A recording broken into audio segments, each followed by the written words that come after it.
It is officially September, so it's back to school and it's officially pumpkin season. So that means we need to make some pumpkin spice for all our yummy pumpkin-y baked goods. So we're going to just quickly throw this together and you can keep it in an airtight container for all your fall baking.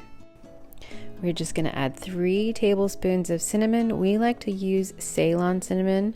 Then we're going to do 2 teaspoons of ground ginger, 2 teaspoons of ground nutmeg, 1 teaspoon of ground allspice, 1 teaspoon of ground cloves, and then we're going to just give it a mix and put it in an airtight container.